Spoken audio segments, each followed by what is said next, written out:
Welcome to TED. Thank you very much. The first TED has been great. Have you met anyone interesting? Well, the nice thing about TED is everybody's interesting. I was very glad to see Goldie Hawn because I had an apology to make to her. I'd had dinner with her about 2 years ago, and she had this big wedding ring, and I put it on my finger, and I couldn't get it off. And I went home to my wife that night, and she wanted to know why I had another woman's massive big wedding ring on my finger. And anyway, the next morning we had to go along to the jeweler and get it cut off. So, apologies to Goldie. That's pretty good. So we're going to put up some slides with some of your companies here. You started one or two in your time. So, Virgin Atlantic, Virgin Records. I guess it all started with a magazine called Student, and then yes, all these other ones as well. I mean, how do you do this? I read all these sort of TED instructions. You must not talk about your own business and this, and now you asked me, so I suppose you're not going to be able to kick me off the stage since you asked the question. It depends what the answer is. But no, I mean, I think I learned early on that if you can run one company, you can really run any companies. I mean, companies all about finding the right people and inspiring those people, drawing out the best in people, and I just love learning, and I'm incredibly inquisitive, and I love taking on the status quo and trying to turn it upside down. So I've seen life as one long learning process, and if I see if I fly on somebody else's airline and find the experience is not a pleasant one, which it wasn't 21 years ago, then I'll think, well, maybe I can create the kind of airline that I'd like to fly on, and so got one sort of second-hand 747 from Boeing and gave it a go.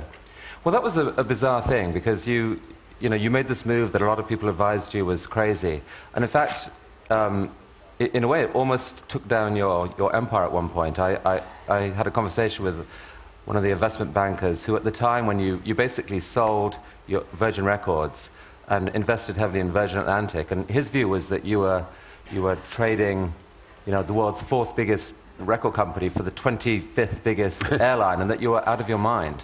Why did you do that? Well, I think that there's a very thin dividing line between success and failure, and I think if you start a business without financial backing, you're likely to go the wrong side of that dividing line. We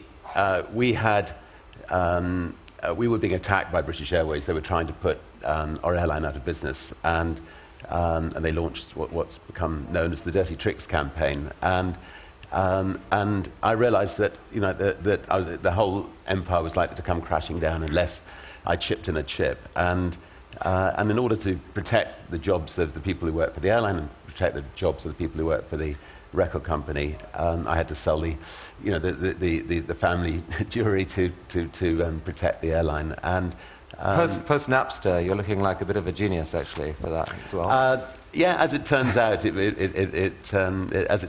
proved to be the right move. But it was sad at the time, but we moved on. Now, I mean, you use the Virgin brand a lot, and it seems like you're getting synergy from one thing to the other. What does the brand stand for in your head? Well, I mean, I like to think it stands for quality. That if somebody comes across a Virgin company, that not quality, Richard. Come on now. Everyone says quality. No, but I was going to move on. It's I mean, we have a lot of fun, and I think the people who work for it enjoy it. We as I say, we go in and shake up other industries, and I think we do it differently, and I think that industries are not quite the same as a result of Virgin.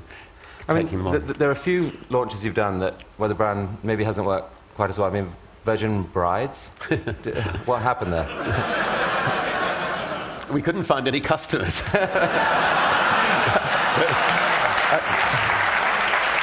I was actually also curious why. I mean, I think you missed an opportunity with your condoms launch. You called it Mates. I mean, couldn't you have used the Virgin brand for that as well? Virgin no longer, or something. Again, we may have had problems finding customers. Often when you launch a company and you get customer complaints, you can deal with them. But about 3 months after launching the condom company, I had a letter of complaint, and I sat down and wrote a long letter back to this lady apologising profusely, but obviously there wasn't a lot I could do about it. And then 6 months later, or 9 months after the problem had taken, I got this delightful letter with a picture of the baby asking if I'd be godfather, which I became. So it all worked out well. Really? Again. Yes. You should have brought a picture. That's wonderful. So just help us with some of the numbers. I mean, what are the numbers on this? I mean, how big is the group overall? What's total revenue? It's about $25 billion now in total. And how many employees? About 55,000. So you've been photographed in various ways at various times, and never worrying about putting your dignity on the line or anything like that. What was that? Was that real? Yeah, it was launching a megastore in Los Angeles, I think. No, I mean, I think... Is that your hair? No. What was that one? Dropping in for tea. Okay. Running in. That was quite fun. That was a wonderful car boat launch. Oh, that car that we Tedster invented that, I think.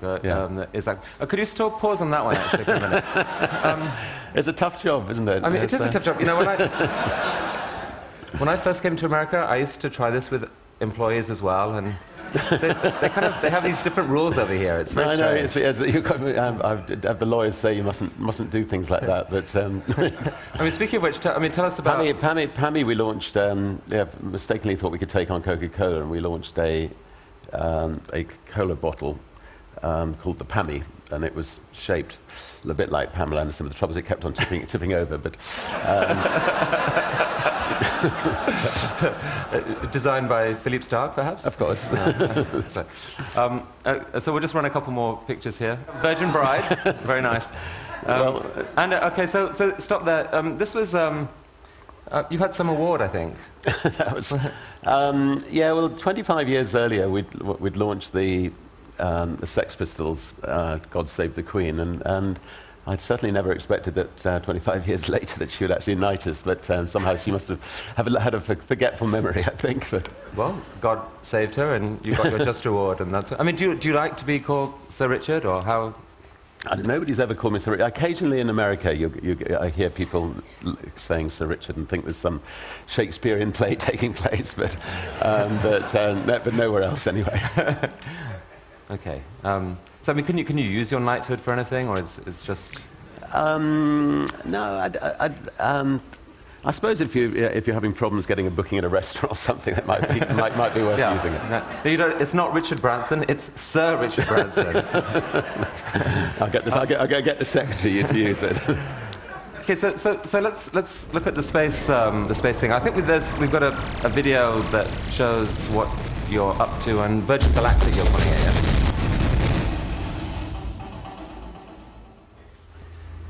So that's the Burt Rutan designed spaceship. Yeah, it'll be ready in 12 months, and then do 12 months extensive testing, and then 24 months from now, people will be able to take a ride into space.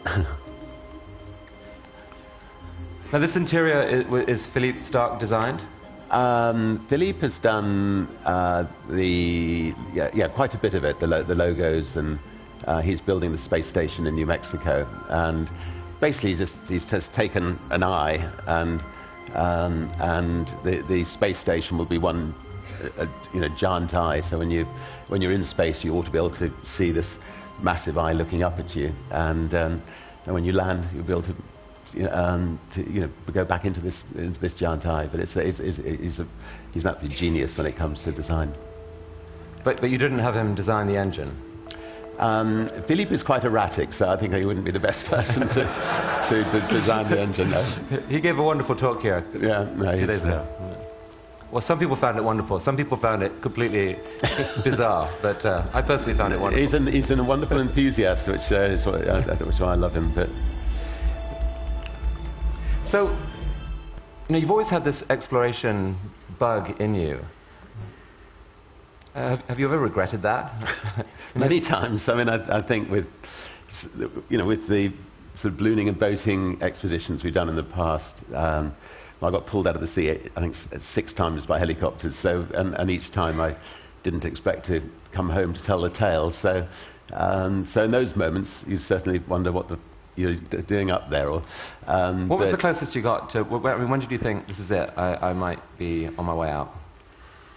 Well, I think the balloon adventures were each one was each one actually. I think we came close, and I mean, first of all, nobody had actually crossed the Atlantic in a hot air balloon before, so we had to we had to build a hot air balloon that was capable of flying in the jet stream, and we weren't quite sure when a balloon actually got into the jet stream whether it would actually survive the 200-220 miles an hour winds that you can find up there. And so just the initial lift off from Sugarloaf to cross the Atlantic, as we were pushing into the jet stream, this enormous balloon, the top of the balloon ended up going at a couple of 100 miles an hour. The capsule that we were in at the bottom was going at maybe 2 miles an hour, and it just took off, and it was like holding on to 1,000 horses, and we were just crossing every finger, praying that the balloon would hold together, which fortunately it did. But the ends of all those balloon trips were, something seemed to go wrong every time. And on that particular occasion, the more experienced balloonist who was with me jumped and left me holding on for dear life. But did he tell you to jump, or he just said, "I'm out of here"? No, he told me to jump, but once his weight had gone, the balloon shot up to 12,000 feet, and I put on. And you inspired an Ian McEwan novel, I think. Wow. And I put on oxygen masks and stood on top of the balloon with my parachute, looking at the swirling clouds below, trying to pluck up my courage to jump into the North Sea, which. And it was a very, very, very lonely few moments. But anyway, we managed to survive. Did you jump, or did it came down in the end? Well, I knew I had about half an hour's fuel left, and I also knew that the chances were that if I jumped, I would only have a couple of minutes of life left. So I climbed back into the capsule and just desperately tried to make sure that I was making the right decision, and wrote some notes to my family, and then. Climbed back up again, looked down at those clouds again, climbed back into the capsule again, and then finally just thought, there's a better way. I've got this enormous balloon above me is the biggest parachute ever. Why not use it? And so I managed to fly the balloon down through the clouds, and about 50 feet before I hit the sea, threw myself over. And the balloon hit the sea and went shooting back up to 10,000 feet without me. But it was a wonderful feeling, being in that water. And what did you write to your family? Just what you would do in a situation like that. Just and I love you very much, and I'd already written them a letter before going on this trip, which just in case anything had happened. But fortunately they never had to use it. Your companies have had incredible, PR value out of these heroics for years, and until I stopped looking at the polls, you were sort of regarded as this great, hero in the UK and elsewhere. And I mean, cynics might say, this is just a smart business guy doing what it takes to, execute his particular style of marketing. How much was the sort of the PR value part of this? Well, of course, the PR experts said that as an airline owner, the last thing you should be doing is heading off in balloons and boats and crashing into the seas. And in fact, they had a point, Richard. In fact, I think our airline took a full-page ad at the Times saying, "Come on, Richard, there are better ways of crossing the Atlantic." So I mean, to do all this, you must have been a genius from the get-go, right? I mean, I won't contradict that, but Okay, this isn't exactly hardball. Okay. They Weren't you just terrible at school? I was dyslexic. I had no understanding of schoolwork whatsoever. I certainly would have failed IQ tests. And it's one of the reasons I left school when I was 15 years old. And if I'm not interested in something, I don't grasp it. As somebody who's dyslexic, you also have some quite bizarre situations. I mean, for instance, I've had to, I've been running the largest group of private companies in Europe, but haven't been able to know the difference between net and gross. And so the board meetings have been fascinating.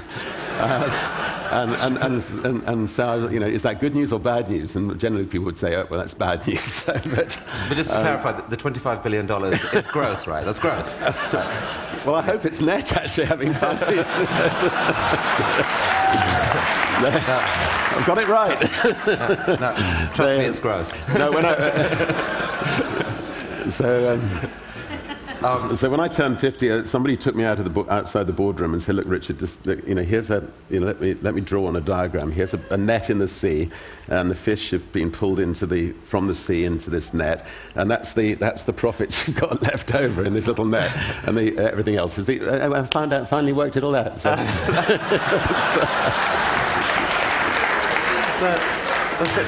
But I mean, at school, so as well as being, doing pretty miserably academically, but you were also like the captain of the cricket and football team. So you're kind of you're a natural leader, but just a bit of were you a rebel then, or how would you? Yeah, I think I was a bit of a maverick, but I was fortunately good at sport, and so that at least I had something to excel at school.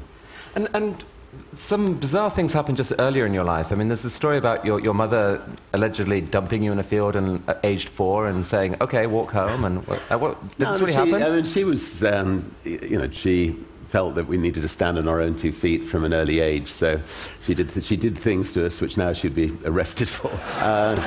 Such as pushing us out of the car and telling us to find our own way to Granny's about 5 miles before we actually got there, and making us go on wonderful long bike rides, and we're never allowed to watch television. But is there a risk here? I mean, there's a lot of people in the room who are wealthy, and they've got kids, and we've got this dilemma about how you bring them up. I mean, do you look at the current generation of kids coming up and thinking they're too coddled, they don't know what they've got, we're going to raise a generation of privileged? No, I think if you're bringing up kids, you just want to smother them with love and praise and enthusiasm and. So I don't think you can mollycoddle your kids too much, really. You didn't turn out too bad, I have to say. Your headmaster said to you, I mean, he found you kind of an enigma at your school. He said, "You're either going to be a millionaire or go to prison, and I'm not sure which." Which of those happened first? Well, I've done both. I think I went to prison first. I was actually prosecuted under 2 quite ancient acts in the UK. I was prosecuted under the 1889 Venereal Diseases Act and the 1916 Indecent Advertisement Act. On the first occasion for mentioning the word venereal disease in public, which we had a centre where we would help young people who had problems, and one of the problems young people have is venereal disease. And there's an ancient law that says you can't actually mention the word venereal disease or print it in public. So the police knocked on the door and told us they were going to arrest us if we carried on mentioning the word venereal disease. We changed it to social diseases, and people came along with acne and spots, but nobody came with VD anymore. So we put it back to VD and promptly got arrested. And then subsequently, never mind the bollocks, here's the Sex Pistols, the word bollocks. The police decided was a rude word, and so we were arrested for using the word bollocks on the Sex Pistols album. And John Mortimer, the playwright, defended us, and he asked if I could find a linguistics expert to come up with a different definition of the word bollocks. And so I rang up Nottingham University, asked to talk to the professor of linguistics, and he said that bollocks is not a is nothing to do with bulls whatsoever. It's actually a nickname given to priests in the 18th century. And he went, furthermore, I'm a priest myself, and so I said, well, would you mind coming to the court? And he said he'd be delighted. And I said, he said, would you like me to wear my dog collar? And I said, yes, definitely, please. So our key witness was argued that it was actually never mind the priest, he has the Sex Pistols, and the judge reluctantly found us not guilty. So that is outrageous. So here, seriously, is there a dark side? I mean, a lot of people would say there's no way that someone could put together this incredible collection of businesses without knifing a few people in the back, doing some ugly things. You've been accused of being ruthless. There was a nasty biography written about you by someone. Is any of it true? Is there an element of truth in it?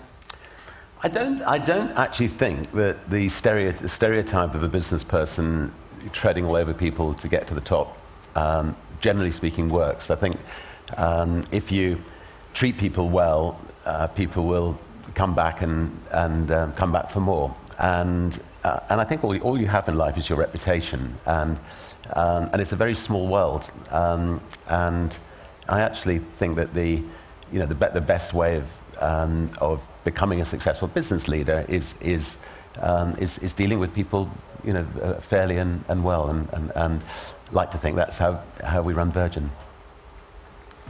And what about the people who love you and who see you keep getting caught up in these new projects? I mean, it almost feels like you're addicted to launching new stuff. You get excited by an idea and kapow. I mean, do you think about life balance? How do your family feel about each time you step into something big and new? I also believe that being a father is incredibly important. So, from the time the kids were very young, when they go on holiday, I go on holiday with them, and so we spend a very good sort of 3 months away together. Yes, I'll be in touch. We're very lucky. We have this tiny little island in the Caribbean, and so I can take them there, and we can bring friends, and we can play together. But I can also keep in touch with what's going on.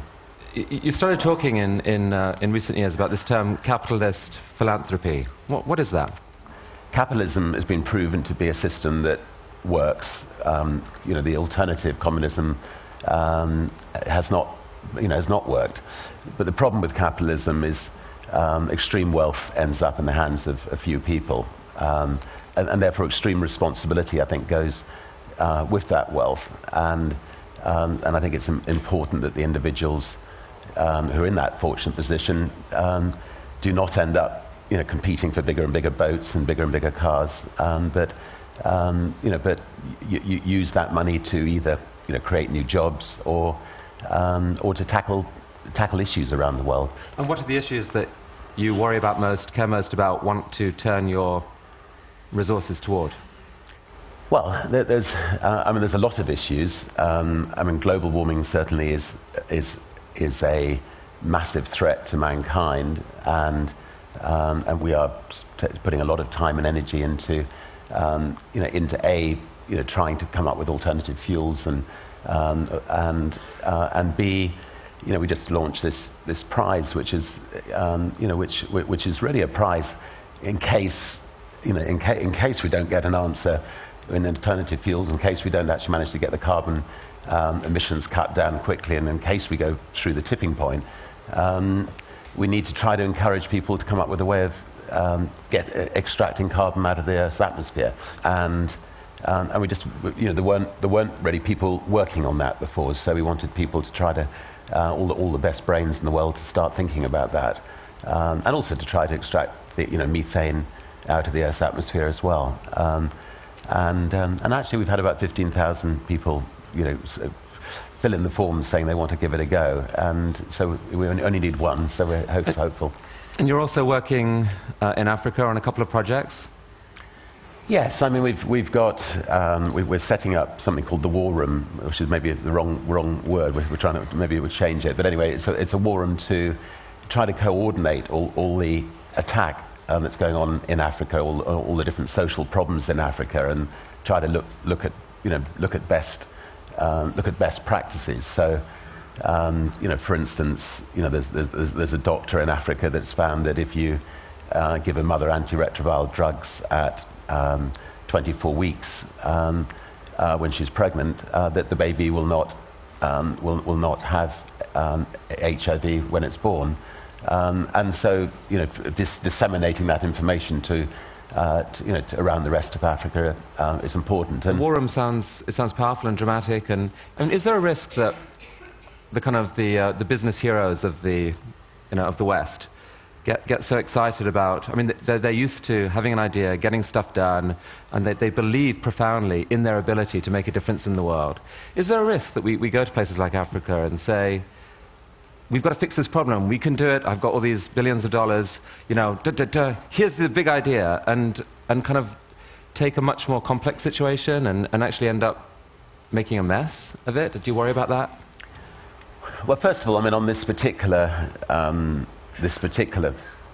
situation, we're actually, we're working with the government on it. I mean, Thabo Mbeki's had his problems with accepting HIV and AIDS are related, but this is a way, I think, of him tackling this problem, and instead of the world criticizing him, it's a way of working with him, with his government. It's important that if people do go to Africa and do try to help, they don't just go in there and then leave after a few years. It's got to be consistent.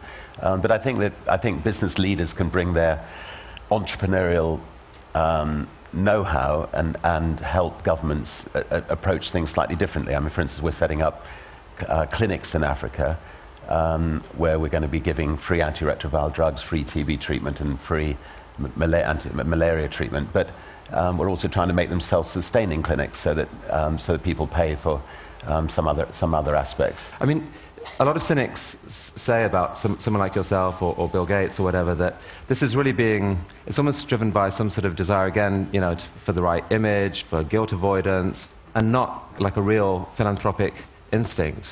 I mean, what would you say to them? Well, I think that people do things for a whole variety of different reasons, and I think that when I'm on my deathbed, I will want to feel that I've made a difference to other people's lives, and that may be a selfish thing to think, but it's the way I've been brought up. I think if I'm in a position to radically change other people's lives for the better, I should do so. How old are you? I'm 56. I mean, the psychologist Erik Erikson says that, as I understand it, I'm a total amateur, but that during 30s, 40s, people are driven by this desire to grow, and that's where they get their fulfillment. 50s, 60s, that the mode of operation shifts more to the quest for wisdom and a search for legacy. I mean, it seems like you're still a little bit in the growth phase. You're still doing these incredible new plans. How much do you think about legacy, and what would you like your legacy to be? I don't think I think too much about legacy. I mean, I'd like to, my grandmother lived to 101, so hopefully I've got another 30 or 40 years to go. No, I just want to live life to its full. If I can make a difference, I hope to be able to make a difference. And I think one of the positive things at the moment is you've got Sergey and Larry from Google, for instance, who are good friends, and thank God you've got two people who genuinely care about the world, and with that kind of wealth. If they had that kind of wealth and they didn't care about the world, it'd be very worrying, and they're going to make a hell of a difference to the world. And I think it's important that people in that kind of position do make a difference. Well, Richard, when I was starting up in business, I knew nothing about it, and I also was I thought that business people were supposed to just be ruthless, and that was the only way you could have a chance of succeeding. And you actually did inspire me. I looked at you, I thought, well, he's made it, maybe there is a different way. So I'd like to thank you for that inspiration and for coming to TED today. Thank you so much. Great. Thank you. That's fantastic. Well, look at that. Thank you.